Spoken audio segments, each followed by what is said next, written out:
Buenas tardes, estudiantado. Esta lección estará dedicada a lo que sería la República de Platón. Es importante aclarar que lo que veremos será un resumen de algunos aspectos principales que me son concernientes al curso. ¿Por qué? Porque la República de Platón es un texto, o es una serie de textos, como ahorita veremos, bastante amplio, que tiene diversos temas. Entonces no pretendo en esta lección abarcar toda la República de Platón. De hecho, para eso existen cursos especializados, seminarios que versan precisamente sobre la República de este filósofo ateniense. Entonces, como dije, centraremos en unos resúmenes basados en las lecturas que hace Warmington y Rose y Wall, y claramente, por supuesto, Platón en este caso.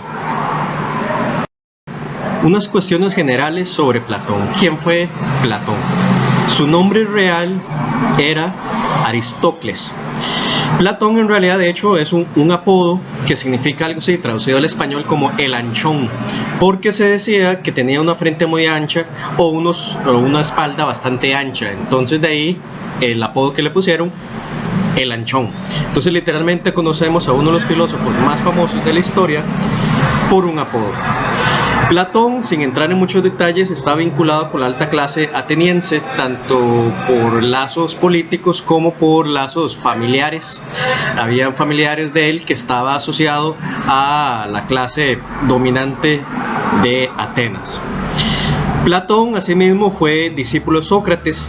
Esto es muy importante señalarlo porque la historia de la filosofía ha creado a veces una percepción errónea en que Platón fue el único discípulo de Sócrates. No, fue uno entre varios.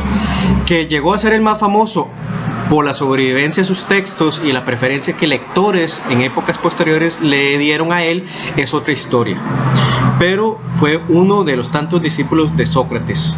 Entonces, no confundamos propiamente entonces que Platón sea como el heredero único por excelencia.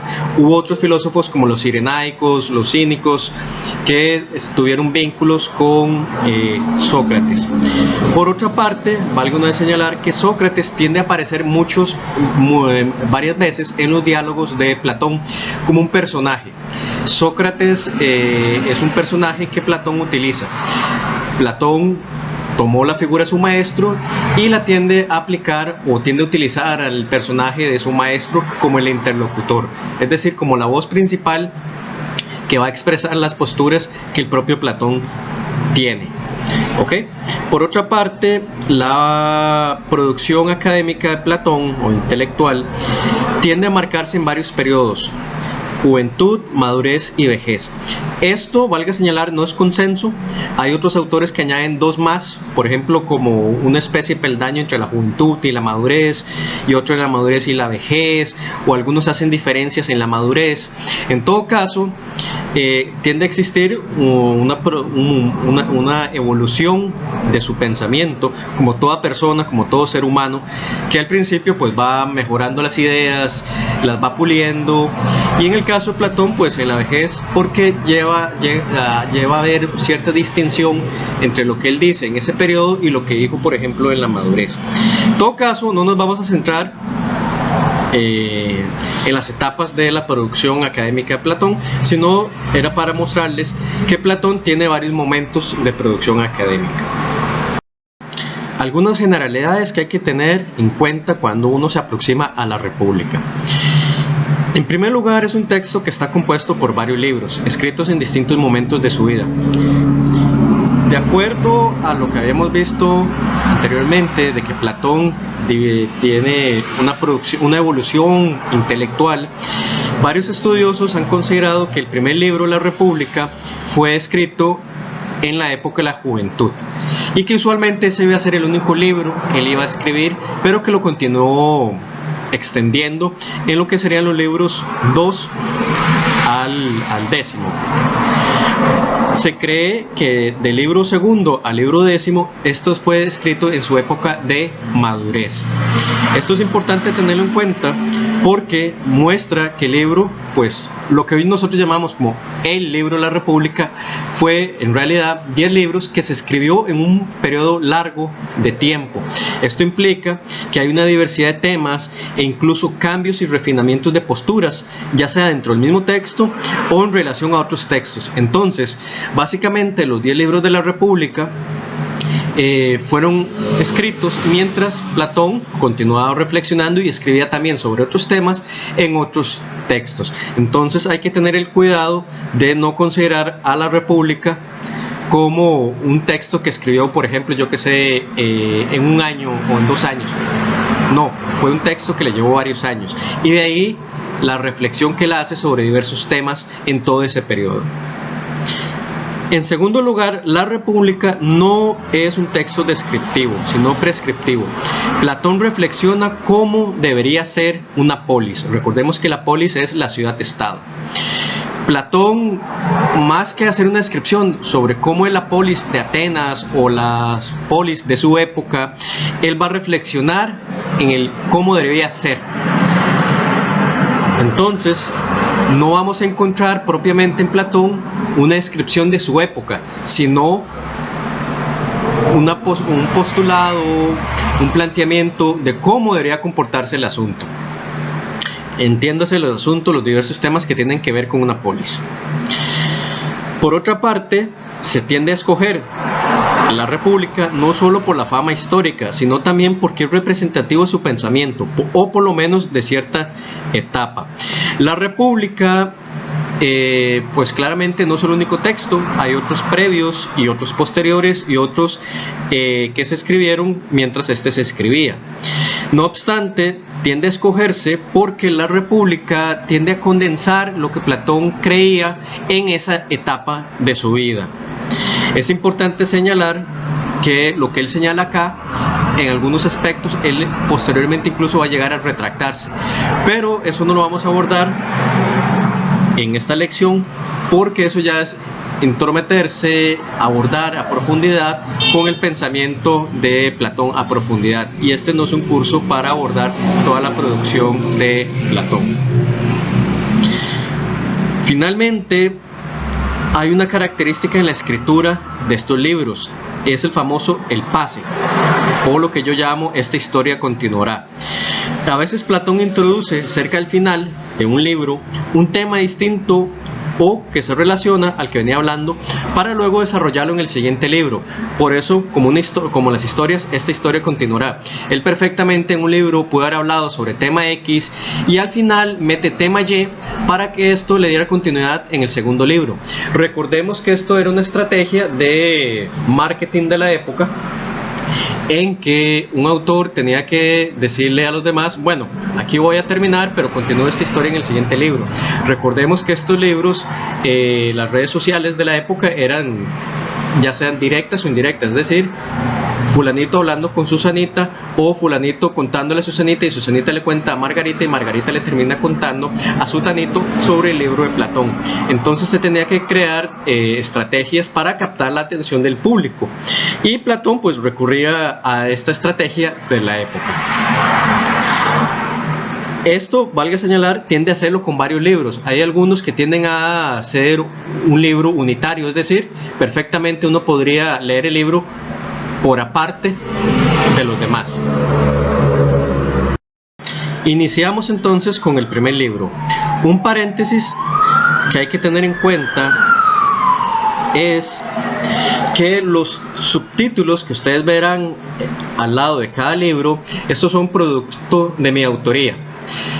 Platón y en la época no se acostumbraba a ponerle un subtítulo al libro, por ejemplo libro 1 sobre X cosa.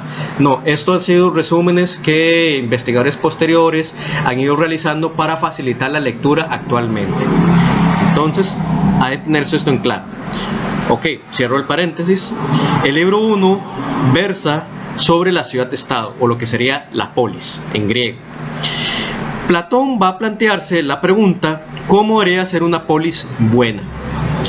Para Platón, él va a señalar que el Estado, o sea la polis, no es algo abstracto de sus ciudadanos, sino que hay una cierta dependencia entre ambos. La polis, por un lado, existe porque hay ciudadanos, y los ciudadanos llevan a cabo su vida cotidiana gracias a la polis.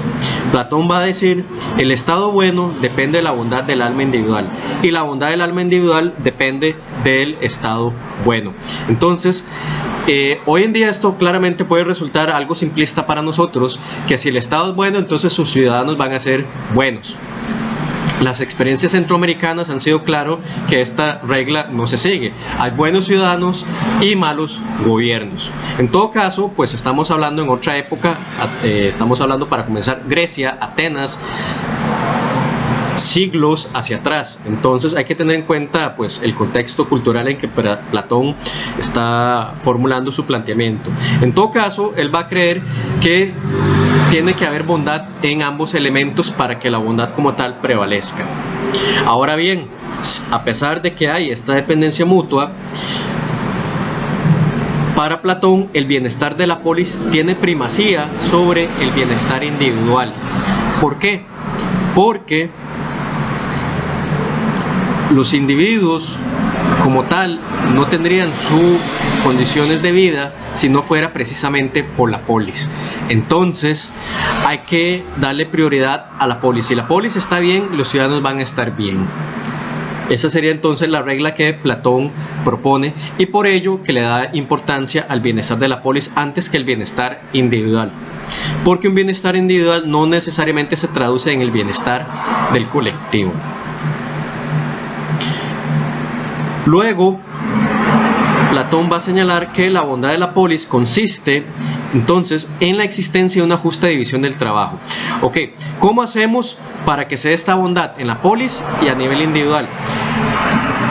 Esto se hace en dando una justa división del trabajo. Para Platón va a ser esencial que cada uno desempeñe o se desempeñe donde mejor le corresponda, independientemente quién sea hijo. Es decir, Platón va a señalar acá que para que una polis funcione bien en todos sus sentidos, sus ciudadanos tienen que desempeñar bien las funciones, y para ello tienen que hacer las funciones que les son correspondientes a sus talentos, a sus capacidades. No pretender que fulanito, porque es hijo de Susanito, pueda acceder al puesto de Susanito. No, para Platón aquí eso no va a valer. Si ustedes prestan atención, esto básicamente es una indirecta de lo que realmente pues ocurría en la época de Platón y todavía ocurre en nuestra época, ¿verdad? Lo que llamamos los círculos de amistades, los amigasmos, los puestos por dedillo. Platón ya una vez está señalando desde su tiempo de que esto es pernicioso, precisamente ¿por qué? Porque se pone gente que no es apta para el puesto. Entonces, para que empiece a darse bondad y bienestar, cada uno tiene que desempeñar la función que le corresponde. Por su parte, el libro segundo va a continuar esta idea de los trabajos y va a introducir el tema de los guardianes. Platón va a realizar una catalogación de los distintos trabajos que requeriría una polis para su autosuficiencia, desde comerciantes y médicos hasta zapateros y peinadores. Ningún trabajo es descartado solo porque sea comparativamente inferior a otro. Para Platón, que una polis sea sana y fuerte necesita no depender de ninguna otra polis. Por ello tiene que ser capaz de satisfacer todas las necesidades. ¿Y cómo satisface todas las necesidades? Teniendo a todos los trabajadores en todas las áreas que se ocupen. Entonces, vean que esto es bastante curioso. Platón va a decir, incluso un peinador, o lo que para nosotros hoy en día sería un peluquero, cumple una función, quizá no la más importante, pero cumple un tipo de función. Entonces, la polis, cada polis, para ser fuerte, no tiene que depender de otra. Ojo, no confundamos esto con que no se den, por ejemplo, relaciones comerciales con otra polis. Sí se podría dar para Platón, pero el asunto es no crear dependencia. Por ejemplo, como sería una especie de los tratados de TLC, en que se busca, en la teoría, que haya comercio, pero al final, dados los juegos de poder que hay a raíz de la globalización, ¿qué es lo que pasa? Estados más pequeñitos quedan casi a merced de las voluntades de los estados más grandes. Y para Platón eso ya sería un problema. ¿Por qué? Porque entonces la polis no sería independiente y estaría a la merced de lo que otra potencia dijese. Entonces la polis tiene que asegurarse de tener todos los trabajos necesarios para que no se tenga que recurrir a ningún otro. Pongamos un ejemplo simple, como que Costa Rica dependiera del arroz de otro país. Entonces cuando ese otro país tenga su crisis o se enoje con el gobierno de Costa Rica, entonces se nos corta el suministro de arroz y ahí vamos a tener una seria crisis. Entonces para Platón hay que procurar que todos los trabajos se den en la misma polis. Por ello, él va a insistir que todo trabajo tiene su grado de importancia en la cotidianidad, aunque algunos no sean esenciales y otros sí. Este tema de la esencialidad es lo que le va a permitir a Platón introducir a los guardianes, o concretamente el trabajo de los guardianes. ¿Quiénes son los guardianes? Los guardianes serían como una especie de policía, una fuerza militar para la época que Platón va a proponer. Los soldados, aquellos guardianes garantes del bienestar de la polis. La polis, para que pueda darse, requiere de una protección interna y externa. Ocupa mantener orden a lo interno y poderse defender a lo externo. Entonces ocupa una especie de aparato policial militar que defienda a la polis de posibles amenazas, pero que también mantenga el orden a lo interno. Ahora bien, para Platón este trabajo es tan importante porque sobre él descansan todos los demás. Por ejemplo, si no tenemos lo que llamaríamos nosotros seguridad ciudadana, no podríamos garantizar la existencia de algunos comercios por el miedo a una posible invasión, por ejemplo. Entonces, para Platón, quien sea que ocupe el puesto de guardián, requiere que esa persona se dedique de lleno a ser guardián. No sería una especie como de trabajo de medio tiempo, soy medio tiempo policía y medio tiempo hago otra cuestión. No, tiene que dedicarse de lleno y tiene que poseer el talento, no simplemente, mira, me metí ahí porque pues, era el único trabajo que había. No, tiene que pasar por ciertas pruebas y estar educado. Esto va a ser un punto muy importante para Platón. Los guardianes tienen que recibir educación, entonces no son una simple masa opresora, sino un aparato, hasta cierto punto lo podemos ver desde nuestro día, un aparato que tiene a sus agentes educados. ¿Por qué? Porque se ocupa que el guardián pueda pensar, porque se le van a presentar distintas situaciones en que va a tener que tomar una decisión. En el libro 3, Platón se va a centrar en la educación de los guardianes. Como dijimos anteriormente, los guardianes tienen que estar educados. Entonces, para él va a ser importante reflexionar sobre cómo debería ser la educación de estos guardianes. Este tema también es interesante porque de una vez deja ver qué concepciones tenía Platón sobre los temas que ahorita se presentarán. Ok, comenzamos. La educación de los guardianes va a centrarse en 3 puntos. El primero es la censura de la poesía. Para Platón, los poetas expresan sentimientos exagerados que no fomentan el valor y la fuerza que requieren los guardianes. ¿Por qué? Porque para Platón la poesía consiste en una imitación. La poesía no habla de los objetos reales, sino que imita los objetos. Entonces, si los guardianes instruyen con poesía, no llegarán a ser verdaderos guardianes, sino imitadores de guardianes. Digamos que en nuestra versión hoy en día esto sería como, en lugar de leer un tratado sobre derecho, veamos una película sobre algo que tenga que ver de derecho. Entonces basamos todo nuestro conocimiento a partir de la película y no de realmente lo que diría el derecho como tal. Entonces nosotros tendríamos una noción errónea o tergiversada de qué podría ser el derecho. Esto, por ejemplo, ha sucedido en Estados Unidos, que la gente cree que los laboratorios de criminología y criminalística funcionan como CSI. Entonces, en lugar de ver o averiguar cómo funciona un laboratorio realmente, creen que los laboratorios funcionan como CSI se los presentaba. Entonces, la poesía para Platón iría en esa misma línea. es una mala imitación. Entonces a los guardianes no se les puede dejar que escuchen poesía. ¿Por qué? Porque si van a imitar algo, que sea la virtud. Entonces esto implicaría para Platón que si vamos a permitir poetas, que sean con una fuerte censura, que hagan poesía sobre temas adecuados y de manera adecuada.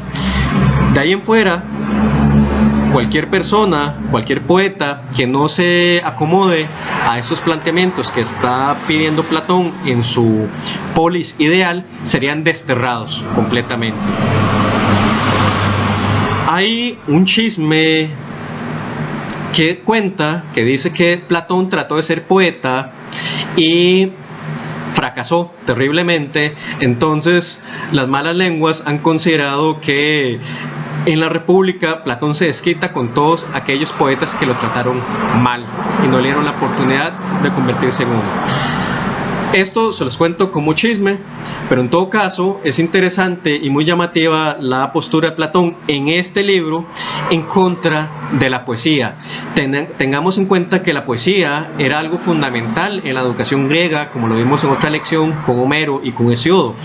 Los niños griegos y atenienses en particular aprendían leyendo a Homero. Entonces, que venga Platón y censure a casi toda la poesía de la época, pues deja a uno pensando qué fue lo que lo motivó realmente. Sea lo que sea, él va a presentar entonces una censura de la poesía. Pero esta censura no se queda solo ahí, sino que también va a ser una censura a la música, que sería el segundo punto de la educación de los guardianes. Para Platón será conveniente distinguir una música masculina y valiente de una música débil orientada al placer. ¿Por qué? Porque recordemos que los guardianes hacen rondas a través de la ciudad. No solo están en puestos fijos. Entonces, si escuchan canciones o música que estén orientadas hacia otra cosa, que no sea la valentía, por ejemplo, puede hacer que sean seducidos o se tergiverse su conocimiento. Y esto claramente tampoco va a fortalecer el espíritu del guardián. Esto nosotros lo vemos a veces a diario. Si una persona está triste y pone música melancólica, ya sabemos el estado que va a tener, se entristece aún más. Entonces no conviene que el guardián esté escuchando música que lo vaya a debilitar. Por eso va a decir Platón, música masculina y orientada a la valentía. Pensemos que la música, en este caso, pues Platón en esto no se equivoca, tiene mucha vigencia en lo que dice. Hay ciertas canciones que indirectamente promueven ideas erróneas. Por ejemplo, pensemos en esta cosa mal llamada canción de Cri Criminal. ¿Qué es lo que presenta Cri Criminal? No solo la letra, sino también el video. Que estar en la cárcel es encantador, es toda una aventura, es súper bueno, uno tiene luces de neón y está uno súper cómodo como si fuera Pablo Escobar. Claramente esto presenta un mensaje erróneo. Esto puede sonar a chiste, pero lamentablemente ya hay investigaciones que se le ha preguntado a niños que desean ser grandes y la respuesta que dan es ser narco. ¿Por qué? Porque están acostumbrados a estar viendo telenovelas narco, música que hable sobre que la cárcel es súper chiva y súper buena, cuando pues todo lo contrario. Entonces, digamos que Platón ya se había adelantado a esto. La música puede tener sus problemas, entonces hay que limitarla. No obstante, Platón, digamos, se va a un extremo y va a pedir censura de todo aquello que oriente hacia el placer y a lo melancólico. Entonces, si se va a escuchar algo, que sea algo previamente aprobado. El tercer punto de la educación de los guardianes va a ser el énfasis en la gimnasia. El cuidado corporal claramente es importante para la defensa y protección de la polis. No se puede tener soldados fofos, ocupamos soldados fuertes. Aquí muy posiblemente Platón estaba teniendo en cuenta como modelo a los espartanos, que como habíamos visto en una lección previa sobre la educación griega, los espartanos se dedicaban a su ejército a siempre estar entrenando, siempre estar preparados desde temprana edad. Es posible que él tuviera como referente a estos soldados. En todo caso, si bien tener el cuerpo listo para la guerra es importante, para Platón también va a ser importante señalar que la gimnasia no solo está dirigida para el cuerpo, sino también para el alma. Dice Platón, no es, a mi parecer, el cuerpo, por bien constituido que esté, el que por su propia voluntad hace al alma buena. Por el contrario, el alma, cuando es buena, es la que da al cuerpo por su propia virtud toda perfección de que es susceptible. En otras palabras, voy a repetir una frase muy cliché de hoy en día: cuerpo sano, mente sana. Cuando usted ve una persona que tiene algún problema mental y se le puede ver por rasgos físicos, cuando usted ha visto que esa persona tiene ciertos hábitos y de pronto se descuida, cambia, entonces para Platón el estado corporal puede ser un indicio de cómo se encuentre su alma, que en este caso alma, como lo veremos más adelante, tiene que ver también con modo de ser y mente. Por el momento dejemos de que el estado emocional, mental puede afectarse, y esto lo podemos ver a través del cuerpo. Por ejemplo, piensen ustedes en las escenas de los Avengers en la que Thor se descuida. Que Thor estuviera gordo no es un problema per se, dependiendo del tipo de obesidad. Recuerde que hay unas que sí es mortal. Pero ¿qué era el problema? Que Thor estuviera gordo, que él nunca había sido gordo, sino que siempre estuvo en forma, y de pronto se descuida terriblemente. Vean que no solo es cuestión de gordura, sino hasta la barba la andaba desgreñada, tenía pésimos hábitos alimenticios. Entonces el personaje de Thor gritaba por todas sus partes: estoy mal. Físicamente su cuerpo decía, su alma se encuentra mal. En cambio, contrapongan ustedes a Bruce Banner. Ustedes al final de la saga de Avengers, ustedes que ven a Bruce Banner convertido en Hulk, que ya ha hecho paz consigo mismo, ya se ve peinadito, usa ropa, se ve limpio, se ve en paz, su cuerpo muestra tranquilidad de su estado mental. Entonces Platón ya de alguna manera pues preveía esto, señalando de que la gimnasia sí es importante para el cuerpo, pero también ayuda a relajar el alma. Entonces este sería el tercer punto que Platón va a enfatizar sobre la educación de los guardianes. Luego él hace un pase al tema de las propiedades. Los guardianes no pueden tener ningún tipo de propiedad, porque ellos, al ser entes públicos, no pueden tener nada que los haga interesarse por cuestiones individuales. Pensemos que en el caso de una guerra, el general del bando contrario le ofrezca: perdono toda tu finca, pero sométase a mí y ayúdeme a traicionar a los suyos. Si el guardián tuviera algo personal, cabría la posibilidad de que caiga en tentación, pero al no tener nada, no hay nada que lo tiente. Entonces Platón va a proponer que este guardián tiene que no tener casa, sino que la casa se la va a dar, por ejemplo, la misma polis. Entonces el guardián, para cuidar el lugar donde habita, que no es suyo, va a tener que defender a la polis. ¿Por qué? Porque la polis es la que le da ese lugar para habitar.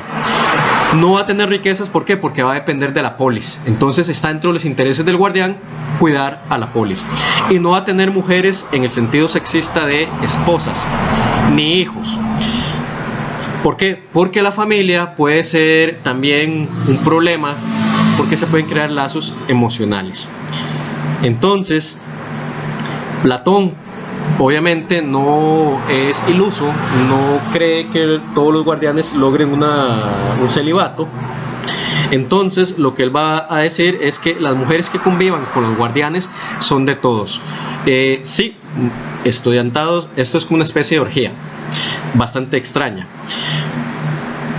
Para Platón, las mujeres se van a estar rotando, lamentablemente aquí las trata como objeto, se van a estar rotando, por lo que nadie va a tener esposas. Entonces, estas mujeres van a estar al servicio sexual de los guardianes, para así evitar vínculos amorosos. Así uno no se enamora de una en concreto, sino pues va a estar cambiando lamentablemente mujer como si fuera un objeto. Ahora, en caso que alguna quedara embarazada, entonces Platón va a decir, pues a las mujeres embarazadas se les saca de donde están los guardianes, donde habitan los guardianes, y van a dejar que pase tiempo, que tengan sus hijos, para que de esta forma el guardián no sepa cuál es su hijo, si es que tiene alguna idea de a cuál mujer pudo él haber embarazado. Por lo que, al saber de que nacieron nuevos niños, va a tener que cuidar a todos los niños como si fueran sus hijos propios. Entonces, en caso de que quiera proteger a su hijo, aunque no sepa cuál es, se ve forzado a tener que cuidar a todos los demás para proteger a cual sea que sea el suyo. Entonces, lo que Platón aquí está buscando con el tema de la propiedad es que precisamente no haya ningún tipo de vínculo que pueda afectar al guardián en la defensa de la polis. En el libro 4, Platón hace un cambio de tema y se centra en la felicidad. La felicidad, valga hacer el paréntesis histórico, era un tema que le preocupó demasiado a los griegos, no solamente a Platón. Sus contemporáneos abordaron esta temática, entonces era uno de los puntos común de tratar en la época, y por tal razón entonces Platón no podía no tratarlo en su polis ideal. ¿Dónde va a estar metida la felicidad? ¿Cómo se va a ver la felicidad? Ok, entonces en el caso concreto de la felicidad vamos a tener que él va a decir que la felicidad individual no puede anteponerse a la polis. Si bien es cierto que hay una dependencia mutua entre polis e individuo, para Platón no es posible pensar a este último sin la primera, ya que la polis provee los bienes y condiciones necesarias para su existencia física e intelectual. Entonces, lo que habíamos señalado antes en el primer libro, si hay que escoger entre el bienestar individual y el de la polis, se escoge el de la polis. ¿Por qué? Porque la polis crea las condiciones para que las personas ciudadanas puedan llegar a ser felices. El problema que atenta contra la felicidad colectiva es el hombre mismo, el hombre como individuo. ¿Por qué? Dice Platón, el hombre no es una unidad absoluta, puede arrepentirse, puede tener escrúpulos. Entonces el hombre puede verse tentado dependiendo del tipo de alma que tenga, la parte de su alma que domine. Que hago paréntesis, esto lo vamos a ver muchísimo más adelante. Cierro el paréntesis. En todo caso, dado que el hombre tiene varias emociones en juego, entonces puede caer en tentación de prioridad a sus intereses. Entonces, la polis para Platón siempre va a estar amenazada, potencialmente hablando. De ahí que su labor continua deba ser reforzar la importancia de la felicidad colectiva. El libro quinto va a tratar específicamente sobre el tema de las mujeres. Este es un libro extraño e interesante porque Platón, tanto en obras previas y posteriores, ha mostrado algún desprecio y comentarios negativos, algunos que incluso actualmente, de acuerdo a nuestros estándares, podrían ser calificados de patriarcales y misóginos, aunque lamentablemente en línea con la exclusión general de las mujeres según la estratificación social de la época que vimos en la lección sobre la educación griega. En todo caso, la parte escandalizante y extraña de este libro es que Platón va a proponer que las mujeres pueden ejercer los mismos trabajos que los hombres, incluso el de guerrera. ¿Por qué digo escandalizante? Recordemos la estratificación social. Para ellos, las mujeres que eran libres no tenían derechos, eran lamentablemente ceros a la izquierda. Entonces, que Platón venga y proponga que las mujeres también pueden desempeñar los mismos trabajos e incluso el de guerrero, que es tan importante, pues eso básicamente causó escándalo en sus oyentes de la época. A partir de este comentario que señala Platón, algunos comentadores contemporáneos han querido ver un Platón progre o incluso defensor de las mujeres. Platón defiende la esencia de la mujer porque le da el mismo estatus que el hombre. La mujer puede desempeñarse igual que el hombre. Sí, esa parte es importante y hay que rescatarlo. No obstante, no podemos olvidar que Platón continúa su apreciación sobre las mujeres, y por esto digo que lo hace todavía extraño al libro. Él va a decir que en general las mujeres son muy inferiores a nosotros en todo, ya que habiendo dotado la naturaleza de las mismas facultades a los dos sexos, todos los oficios pertenecen en común a ambos, solo que en todos ellos la mujer es inferior al hombre. Entonces, ¿qué tenemos? Que Platón comienza siendo, utilicemos esta expresión, progre, pero termina mostrando el lado conservador y normal, entre comillas, de la época. La mujer puede desempeñar los mismos trabajos, pero su esencia, su naturaleza, la hace distinta, y no solo distinta, sino inferior al hombre. Entonces, desconozco realmente cuál fue la intención de Platón con este texto, de tratar de darle cabida a la mujer en el espacio público de su polis ideal, pero manteniendo los estándares de valores que mantenían a la mujer en segundo orden. Insisto, esto resulta extraño. ¿Por qué? Porque en otros textos Platón va a ser más crudo y más directo, en que las mujeres va a considerar, por ejemplo, en el Timeo, son seres hombres imperfectos. Entonces, este libro resulta bastante extraño y particular, tanto en la época y para el mismo pensamiento de Platón. Entonces, hay que tener en cuenta que Platón no es que es un progre hablando de los derechos de la mujer, sino que logra dar un pequeño salto y luego él mismo se hace la zancadilla, estropeándose su planteamiento. Entonces tengamos cuidado de no ver a un Platón aquí progre, defensor de las mujeres, cuando claramente dice que las considera esencialmente inferiores. En el libro anterior, en el libro quinto, Platón, después de hablar de las mujeres, introduce otro tema que va a ser el filósofo rey. Básicamente, al final de ese libro, Platón se hace la pregunta, bueno, ¿y quién va a dirigir esta polis ideal?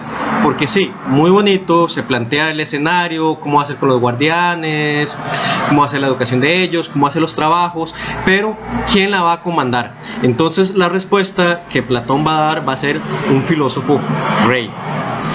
Y ahora sí, en este libro va a hablar propiamente del filósofo rey y sus características. Para Platón, en orden a que una polis como tal se pueda llevar a cabo, se requiere de un hombre con poder, pero que sea filósofo. Es decir, se requiere a alguien que realmente tenga dominio. Porque, aunque Platón no lo diga de esta manera, básicamente, creo yo, nos da a entender que sí, muy bonito, uno puede tener buenas intenciones y querer hacer el bien en el mundo, pero si uno no tiene poder, no lo logra hacer. Entonces, para Platón, él se ahorra esas sutilezas y va a decir, ocupamos un hombre con poder, pero se va a cuidar al decir esto. No nos sirve simplemente que tenga poder, porque los corruptos y los tiranos también tienen poder. Entonces ocupamos que sea alguien con poder, que sea filósofo. ¿Por qué? Porque para Platón el filósofo sabe en qué consiste una polis ideal y cómo aplicarla sin deformidad. Es decir, nosotros podemos tener toda una teoría sobre cómo hacer una reforma fiscal, pero en la marcha pues terminamos cediendo un puntito por aquí, un puntito por allá. Entonces al final lo que se aprueba y se aplica es otra cosa a lo que originalmente se tenía planeado. Para Platón, un filósofo rey va a saber qué hacer y no fallar en el intento. ¿Cómo se caracteriza este filósofo rey? En primer lugar, es una persona que va a querer la verdad. Es decir, no va a andar en búsqueda de falsas apariencias. No va a andar especulando sobre si esto sí, sobre si esto no. No, va a ir directo al punto.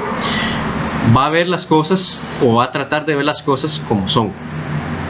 En segundo lugar, es justo en lo público y en lo privado. Es decir, es una persona que no aparenta ser justa, sino que sigue la justicia en todas las facetas de su vida. Entonces, digámoslo como lo dice este dicho, no es herrero con cuchillo de palo. Es un herrero y tiene un cuchillo de metal en su casa. Es decir, aplica la justicia tanto en el espacio privado como en el espacio público. No como algunas personas que, por ejemplo, dicen ser defensoras de derechos, por ejemplo, de las mujeres, y a lo interno de la casa son unos agresores domésticos. No, el filósofo Rey se caracteriza por comportarse en el espacio público, es decir, cuando todos los ven, y en el espacio privado, o sea, cuando nadie lo ve, de manera justa. En tercer lugar, es temerario, es decir, no le tiene miedo a la muerte, por lo que puede dedicarse a buscar la verdad y ser justo. ¿Por qué?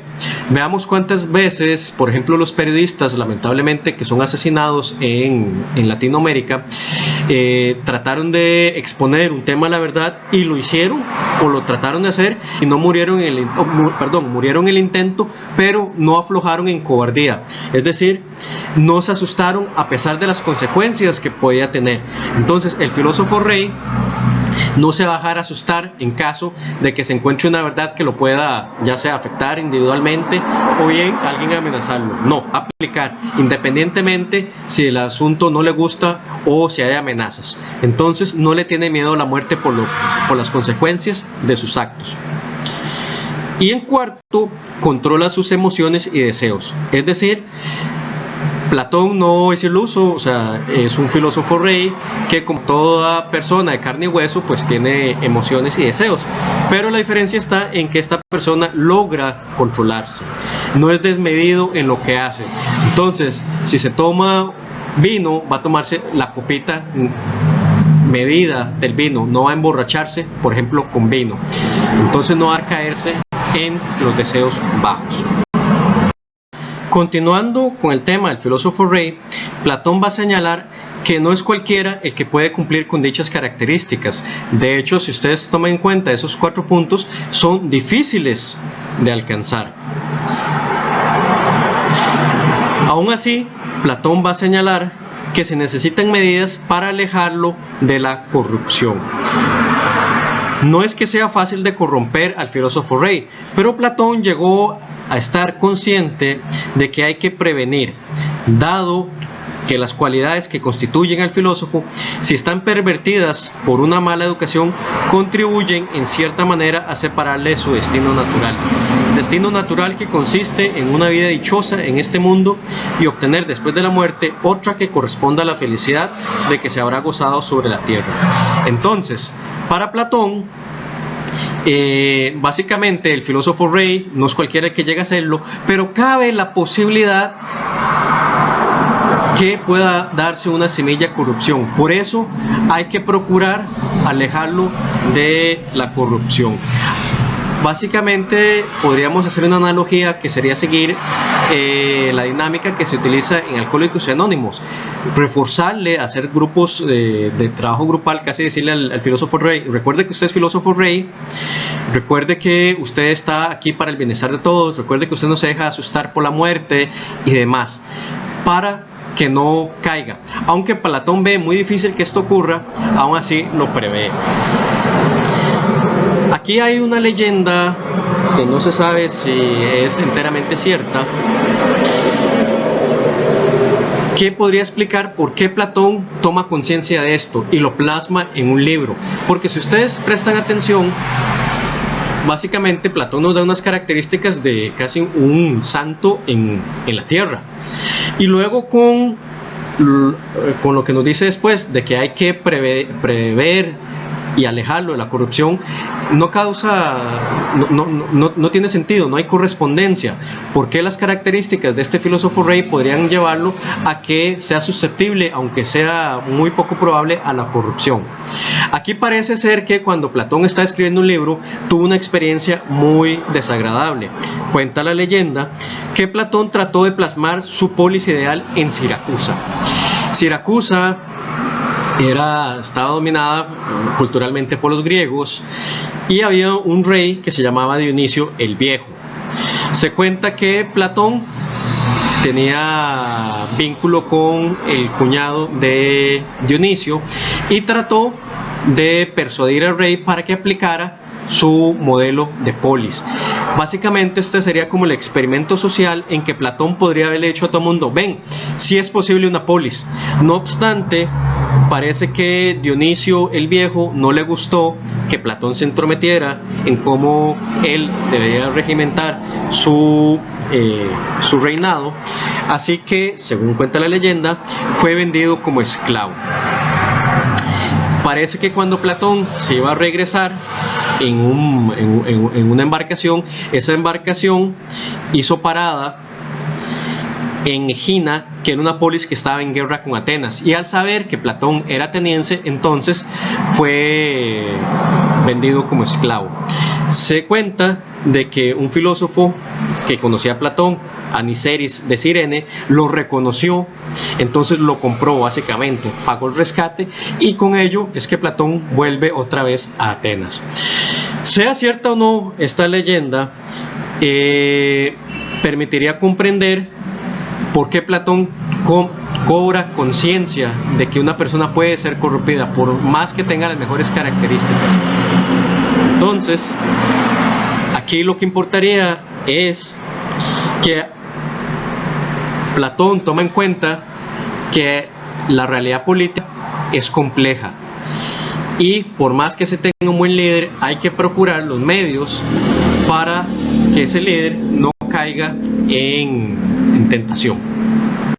El siguiente libro, séptimo, es el más famoso de toda la República, por cuanto que ha tenido todavía alcances a la actualidad y ha logrado inspirar incluso producciones cinematográficas que ahora veremos. El libro 7, Platón idea un mito, una alegoría, la famosa alegoría o mito de la caverna. Básicamente, como pueden ver en la imagen, Platón se imagina un escenario ficticio donde hay unos esclavos que están atados a una pared. Esos esclavos, lo único que tienen conocimiento son las sombras que ellos ven reflejadas en la pared, sombras que son producidas por los que se encuentran atrás pasando objetos ante un fuego. Ok, aquí la idea que Platón va a ir mostrando es que estos esclavos que están encadenados no tienen la menor idea ni el menor criterio para saber que lo que ellos están viendo son sombras. De hecho, para ellos, digamos, por ejemplo, la figura del tridente sería el tridente, no una sombra de tridente. Y lo mismo con los otros objetos.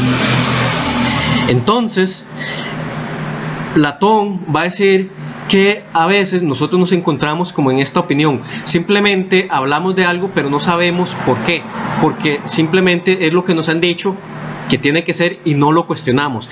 Aquí los esclavos no cuestionan porque toda su vida han pasado viendo estas imágenes que atrás le pasa estas otras personas. No obstante, en la historia Platón narra que un esclavo logra escapar, sale de la caverna y empieza a darse cuenta de que lo que creía que era real, pues efectivamente no era así. No obstante, lo hace paulatinamente, primero conociendo los objetos sensibles, viendo realmente cómo eran, digamos, de dónde emanaban las sombras. Luego empieza a hacer la abstracción de ideas. Voy a poner un ejemplo que no está claramente en la imagen. Usted ve un caballo blanco, luego ve otro caballo negro, ve un caballo café, y luego usted con el tiempo va concibiendo la idea de la abstracción, voy a decirlo de mala manera, la caballicidad. Entonces está viendo la idea de la caballicidad, igual con la idea del perro y la perreidad, y así constantemente, hasta que con el tiempo se va elevando y va luego concibiendo ideas matemáticas hasta finalmente poder concebir ideas, por ejemplo, como la de justicia. Recordemos que nosotros podemos ejemplificar con casos de justicia por aquí, justicia por allá, hasta que finalmente abstraemos una idea de justicia. Entonces, en este mito, en esta alegoría, lo que Platón nos muestra es el tránsito que tiene, en este caso, un esclavo que escapa. Que eso es un camino tortuoso y difícil, porque primero va a implicar ir dejando atrás aquello que creía y a la vez ir aprendiendo nuevas cuestiones. En la historia de Platón, este esclavo vuelve y trata de decirle a sus compañeros esclavos de que lo que ellos ven no es tal cosa, pero los esclavos que están encadenados se enojan con él y básicamente lo amenazan. Entonces el esclavo que había sido liberado o que se había escapado, lamentablemente no puede hacer más por ellos, sino dejarlos a su suerte. Esto sería entonces en grandes rasgos el mito de la alegoría. Pasamos de cuestiones sensibles, realmente no bien comprendidas, y luego vamos abstrayendo las ideas y las características esenciales que tiene. Este texto, concretamente este mito, ¿verdad?, ha sido objeto de múltiples interpretaciones. Insisto, como este no es un curso sobre Platón, no voy a profundizar en todas las posibles interpretaciones más conocidas que se han hecho, sino me voy a centrar en unas ideas básicas que creo yo transmite Platón. En primer lugar, el conocimiento duele. El aprendizaje mismo puede ser doloroso, dado que no siempre es fácil aprender, mucho menos pensar. Vean que el proceso que tiene el esclavo que se escapa es doloroso. Primero tiene que dejar atrás lo que era querido y luego ir tocando el mundo literalmente, físicamente, y luego ir extrayendo las ideas, que no es fácil. O sea, eso no se hace de la noche a la mañana. Ocupa uno tiempo para aprender. Por ejemplo, en las carreras que ustedes están ahorita, en la que sea que estén, cuando obtengan sus títulos va a ser después de un largo camino. Entonces, el camino al conocimiento pues es doloroso, no es algo fácil. Y lo nuevo que se aprende puede causar roces o choques incompatibles con nociones o creencias arraigadas, por lo que dificulte la aceptación de lo nuevo y el rechazo de lo viejo. Pensemos que una idea nueva que usted aprenda quizá puede entrar en conflicto con una creencia ya sea muy personal, religiosa, familiar, y uno se da cuenta, ups, chale, me equivoqué. ¡Wow! ¡Qué difícil! ¿Cómo lo dejo atrás? No es una cuestión tan fácil. La parte racional diría, la evidencia te dice lo contrario, estás equivocado. Pero la parte emocional es la que pesa. ¿Por qué? Porque uno pues le agarra cariño a ciertas ideas. Entonces para Platón va a mostrar que esas ideas pues no es tan fácil desarraigarlas simplemente con una mera exposición teórica. Por ello nos lleva al segundo punto, que lamentablemente no todos están preparados para escuchar sin más los nuevos conocimientos. De ahí el final de la historia. El esclavo que escapó entra y les comunica a los otros que lo que ellos ven es falsedades, y los esclavos lo amenazan, básicamente. ¿Qué pasó?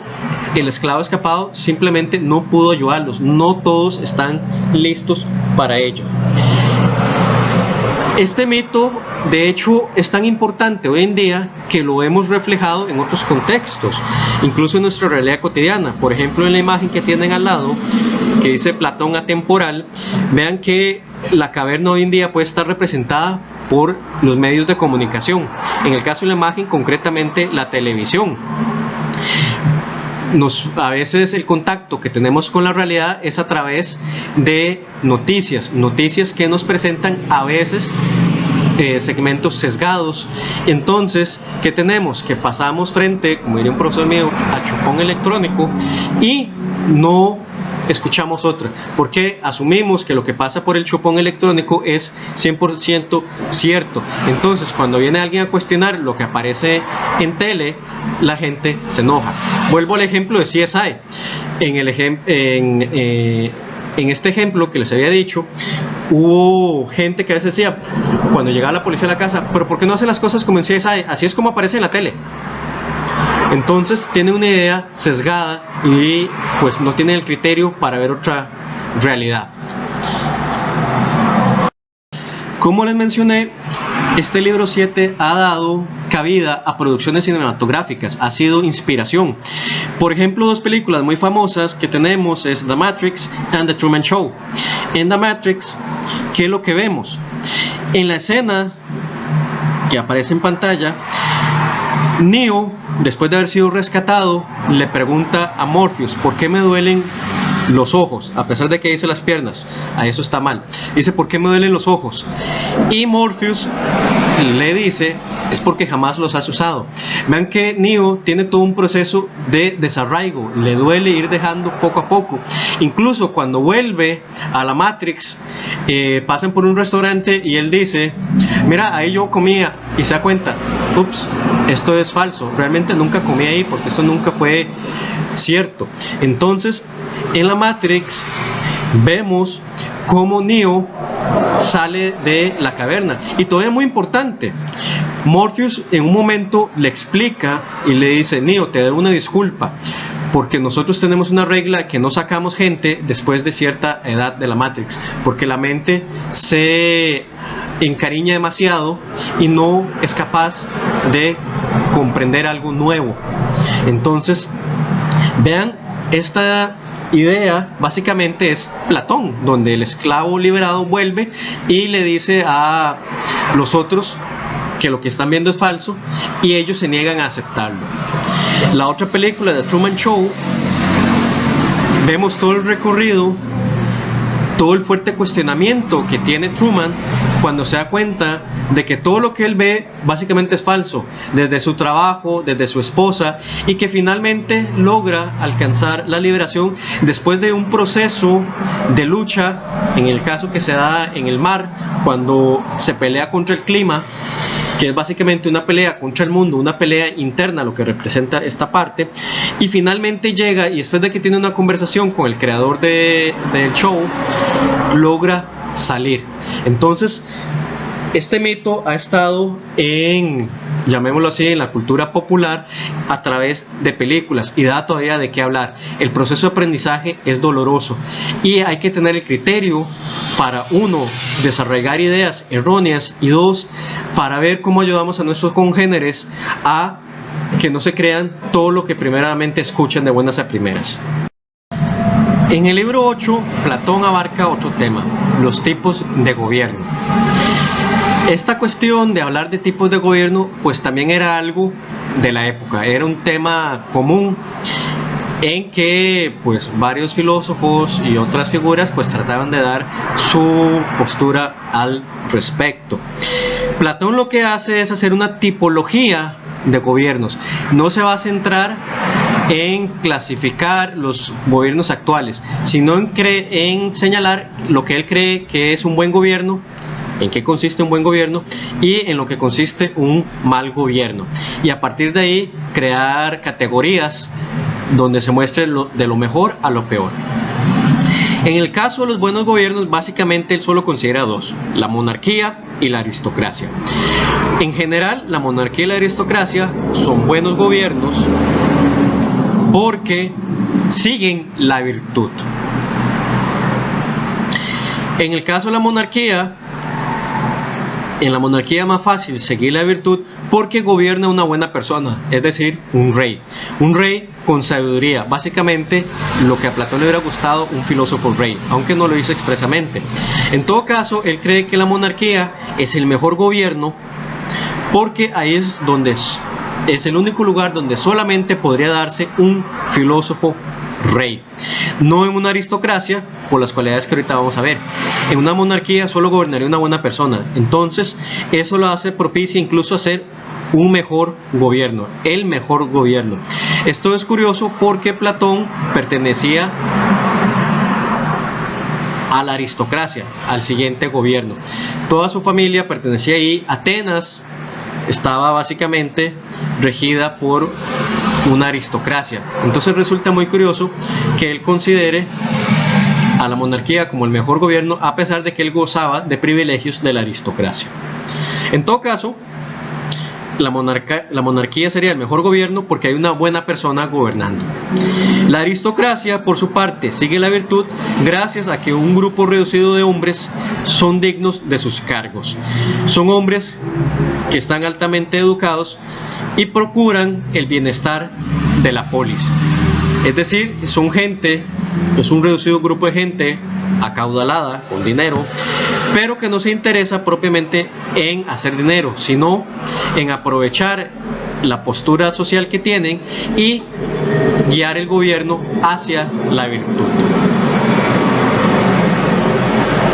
Básicamente entonces estos serían los dos buenos gobiernos.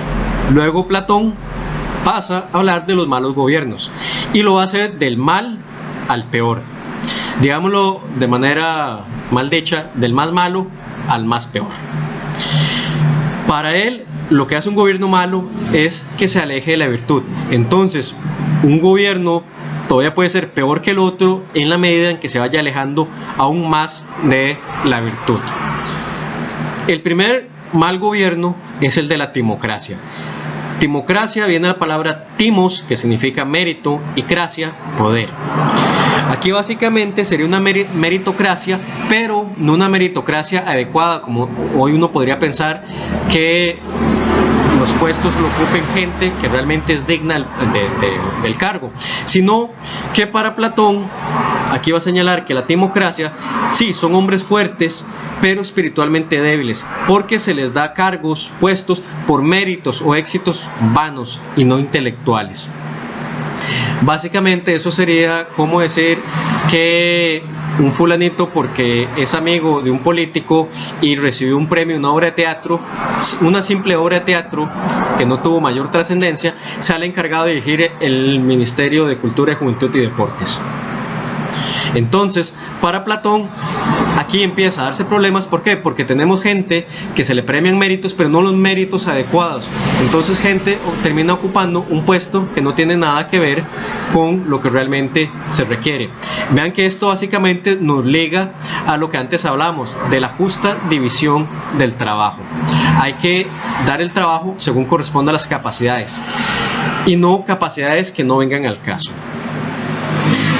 Este gobierno todavía puede ir en peor. ¿Por qué? Porque tenemos luego la oligarquía. La oligarquía básicamente es la antítesis de la aristocracia.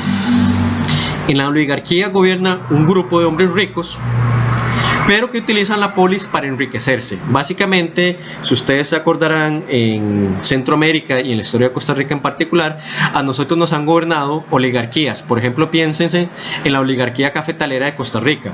Entonces, son hombres ricos, sí, pero que buscan utilizar el Estado para hacerse ricos. Por eso es que Platón ve este gobierno como malo. ¿Por qué? Porque no se preocupa por el bienestar de la polis, sino la polis es instrumentalizada para bienestar propio. Ahora, valga señalar aquí una especie de paréntesis. Los siguientes gobiernos que van a aparecer, la democracia y la tiranía, Platón los va ligando en una cadena de decadencia a partir de la oligarquía. Es decir, de la timocracia a la oligarquía realmente no tenemos ningún vínculo, simplemente la timocracia es mala y la oligarquía también es mala. Pero a partir de la oligarquía va a generar en democracia y la democracia va a degenerar en tiranía. Entonces aquí Platón establece una especie de estilo dominó, donde uno va a llevar a la larga al otro. Ok, la democracia, que literalmente significa el poder del pueblo, para Platón este va a ser el poder del pueblo, pero de los pobres. Es un gobierno compuesto de pobres que fueron excluidos de la riqueza de la oligarquía. Aquí es donde él empieza a hacer el vínculo con el gobierno anterior. Pero que los pobres se cansaron de estar bajo el zapato y estar excluidos de todos los beneficios y privilegios que tenían los ricos. Entonces arrebatan a la brava el poder.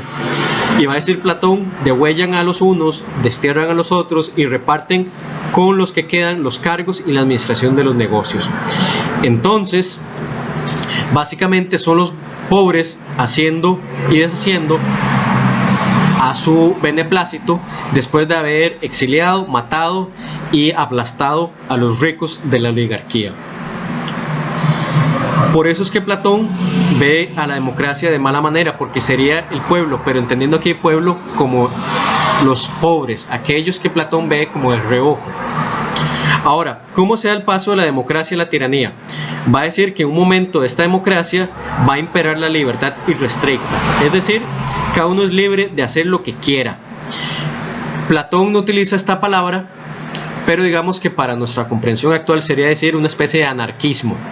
Va a haber un anarquismo donde todo el mundo hace lo que quiera y no hay ningún control. A partir de ese anarquismo, de esa libertad irrestricta, es que va a surgir la tiranía, y con ello damos paso entonces a la tiranía.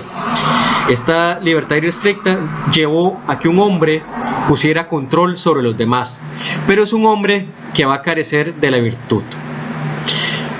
Va a ser un hombre inteligente y muy perspicaz en que va a sacar provecho de esta situación. Hay un caos imperante y se va a presentar como líder para poner orden al caos, pero su verdadera intención es establecerse él como jefe supremo. Entonces, una vez en el poder, va a crear una guardia de esclavos que lo van a proteger de la demás gente, cuando la demás gente cobre conciencia de que al final terminaron instaurando a un pequeño, lo que llamaremos nosotros, dictador. Básicamente pueden ver que la tiranía es la contraria a la monarquía. Es una mala persona gobernando en favor propio. Este libro es bastante curioso porque Platón comienza diciendo que podemos tener el mejor gobierno, pero en algún momento esto va a acabar. Entonces, con este efecto dominó del mal gobierno al peor gobierno, podemos ver cómo el asunto se va empeorando hasta llegar finalmente a la tiranía. Y Platón no va a especificar, bueno, y de la tiranía hay una vuelta atrás, podemos ir como en retroceso hacia una democracia, o podemos seguir como las manecillas del reloj, seguir hacia una monarquía. Simplemente él no va a expresar eso. Él va a expresar de que incluso se puede tener el mejor gobierno, pero puede llevarse o caerse en el peor de los gobiernos, que me parece que es un punto bastante honesto de él y que empieza a dejar ese idealismo de lado en que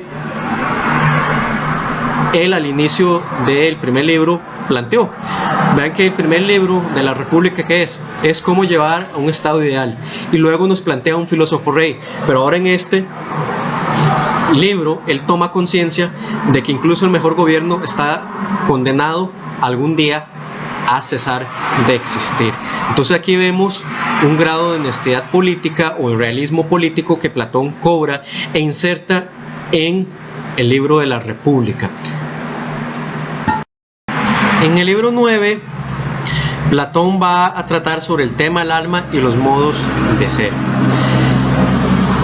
El libro 9 comienza haciendo un ligamen con el libro anterior. Va a hablar un momentito del tirano y va a decir que el tirano es el que más sufre.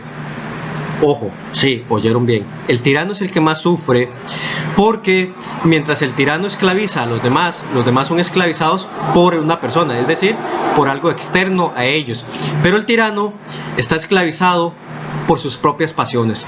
El mismo tirano es el que más sufre porque no logra controlarse a sí mismo, mientras los demás que reciben el yugo real. Para Platón, aquí se pone a mi gusto algo bastante ingenuo y va a señalar de que por lo menos ese yugo es externo, en cambio el yugo de la pasión es interno, y eso lo hace todavía peor. Esto le va a servir a Platón como pie o excusa para hablar de los tipos del alma. ¿Por qué? Porque el tirano sufre por las pasiones que tiene en el alma. Entonces le sirve de excusa para Platón para decir, bueno, entonces veamos cuáles son los tipos del alma. Estos tipos del alma o partes del alma van a delimitar la manera en que uno es, el modo de ser o el carácter. Veamos entonces ahora sí las partes del alma que todo ser humano tiene. Hay tres partes: la filosófica, la irascible y la concupiscible. La filosófica, básicamente la que hemos venido hablando sobre el filósofo rey, es la parte racional, es la que posibilita que se pueda pensar y conocer. Todo ser humano tiene esta parte del alma. Luego tiene la parte irascible, que es la parte que causa que uno se irrite o se enoje. Esta parte se guía por el orgullo o la ambición. Pasa buscando la dominación y la superioridad sobre los demás, como también la gloria, es decir, la fama. Entonces, si no logra obtener algo de eso, es decir, si no logra obtener reconocimiento de otros, se enoja. Básicamente en nuestra versión actual esto sería como: el que no me da like, yo me enojo. Vean que estos memes son bastante curiosos. El que dice primero se da like y luego se comparte. ¿Por qué? ¿Qué es lo que nos muestra? Aquí hay un enojo de que no recibí reconocimiento. Entonces me irrito de que alguien tome mi supuesto meme y no me dé el reconocimiento. Entonces Platón diría que esa persona se enoja porque la parte irascible está buscando que el otro le dé el reconocimiento. Y luego la parte concupiscible es aquella parte del alma que lleva los deseos y los placeres, como la comida, tomar, el amor o el sexo y las demás cuestiones sensoriales. Aquí esta parte del alma de algún modo busca la riqueza como medio eficaz para obtener estos placeres. Entonces la parte concupiscible busca dinero, pero no por el dinero en sí, sino por lo que logra obtener con el dinero. Es importante señalar estas tres partes porque para Platón va a decir todas estas tres partes están en toda persona. No obstante, cuál domine es la que va a caracterizar el modo de ser. Entonces, si una domina, no es que las otras desaparecen, sino que las otras son supeditadas o canalizadas a través de la parte dominante. Así, de esta manera, un filósofo es aquel cuya parte del alma dominante es la filosófica, y esa parte logra dominar o someter o controlar a la parte irascible y la parte concupiscible. Para Platón, cuando esta parte domina, hace que uno sea filósofo, porque va a tener mando de sí y, lo que habíamos visto antes del filósofo rey, una vida dichosa, ya que su placer proviene del estudio. Los placeres materiales que tenga el filósofo van a ser mínimos, según Platón. Serían aquellos que la naturaleza exige, solo porque la naturaleza los pide, porque si no fuera así, simplemente no los tendría. El otro modo de ser es el ambicioso. En esta, la parte que va a dominar es la parte irascible. Va a buscar acumular cualquier medio que le lleve a obtener honores y gloria, es decir, el like en Facebook. Si no consigo el like en Facebook, me enojo. Entonces el ambicioso solo busca que los demás lo vean, que le den el aplauso, felicidades, muchas gracias, pero realmente no le interesa a los demás. Lo que le busca es acrecentar su ego, y como no logra obtener eso, entonces se va a enojar. Por eso es que esta persona va a decir, este tipo de persona, va a decir Platón, pasa siempre molesto, porque si los demás no le dan la pleitesía que él cree que merece, se enoja. Y el último modo de ser es el interesado. ¿Por qué? Porque va a estar interesado en el placer mundano. El placer mundano o los placeres mundanos va a primar sobre todos los demás. Y esta parte es la que va a andar buscando, digamos, los deseos bajos, es la concupiscible. ¿Por qué? Porque la concupiscible es la que va a estar dominando sobre esta parte va a estar dominando sobre la persona. Ok, vean que aquí Platón básicamente, ¿qué es lo que hace? Hacer igual una tipología de cómo él cree que son los seres humanos. Entonces básicamente todos los seres humanos tendríamos que acoplarnos a una de estas características. No hay un término intermedio, o se es filósofo, o se es ambicioso, o se es interesado. Tenemos finalmente el último libro, el libro 10, que va a ser una especie de continuación sobre la poesía. Platón va a volver al tema de la poesía, considerando la obra perniciosa y que no produce nada real. Recuerde que antes habíamos visto que la poesía era imitadora. Ahora va a acrecentar, digamos, los cargos contra la poesía, señalando que es perniciosa. Va a decir, la poesía imitativa nos hace viciosos y desgraciados a causa de la fuerza que da a estas pasiones sobre nuestra alma, en vez de mantener la raya y en completa dependencia para asegurar nuestra virtud y nuestra felicidad. Entonces la poesía ahora resulta todavía más peligrosa, porque nos va a hacer incluso desgraciados. Recordemos, como había dicho, él antes había señalado que la poesía era imitadora, pero ahora precisa y va a decir que es imitadora de malas imitaciones. Entonces, encima de que antes imitaba y no daba la cuestión directa, ahora imita lo malo, dando cosas peores, todavía más tergiversadas. Por ejemplo, está algo real, lo que fuera, por ejemplo la justicia. Pero de esto ya hay una idea mal comprendida por parte de la gente común y corriente, diría Platón. La poesía viene a imitar, pero no directamente lo real, digamos en este caso la justicia, sino lo ya mal imitado de lo real. Entonces, a esta poesía, según Platón, no le interesa indagar en lo verdadero, sino contentar los oídos de la multitud, o lo que para Platón sería casi la muchedumbre.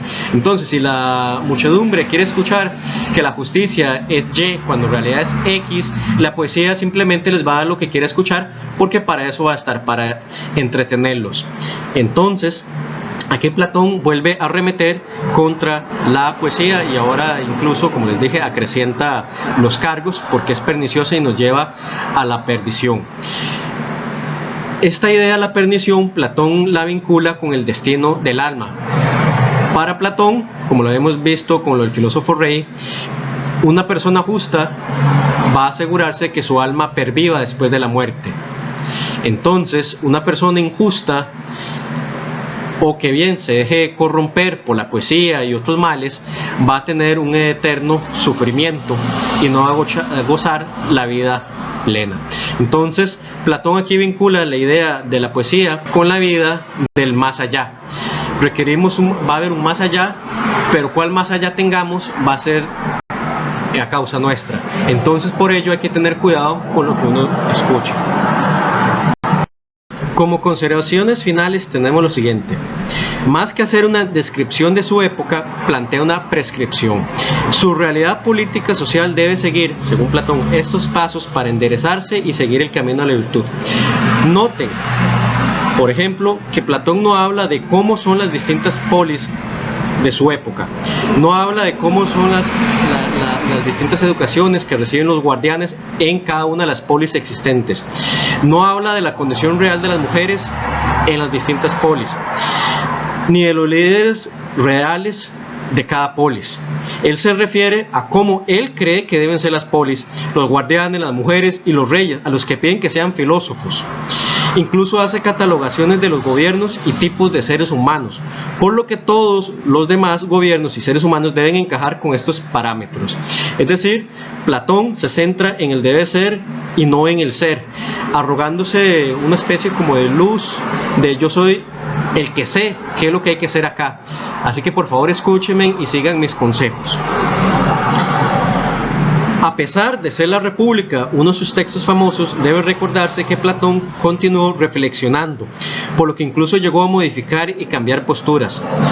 Para mí esto es muy importante tenerlo en cuenta para no congelar todo su pensamiento en un momento de su producción literaria, porque Platón, como ser humano que fue, siguió reflexionando constantemente sobre algunos de estos temas, como la felicidad, la política, la ética, incluso temas más concretos como de mujeres, de gobiernos, entre otras cuestiones.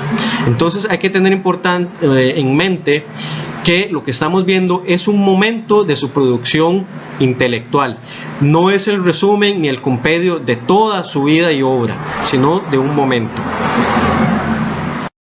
Con ello damos fin a esta lección sobre la República. Los textos base que se utilizaron fueron los de Warmington y Rose y el de Jim Wall, claramente cotejando con la República directamente de Platón. Valga reiterar, como lo dije al inicio, esta lección no constituye un análisis exhaustivo de todos los temas tratados por Platón, sino de aquellos más vinculantes y pertinentes a la temática del curso, por lo que no se pretende agotar a todo Platón, ya que, como les dije, incluso este mismo texto da para hacer análisis en un solo curso, todo un semestre dedicado a Platón. Entonces, nos vemos en la próxima lección, esperando que tengan bonito día. Saludos.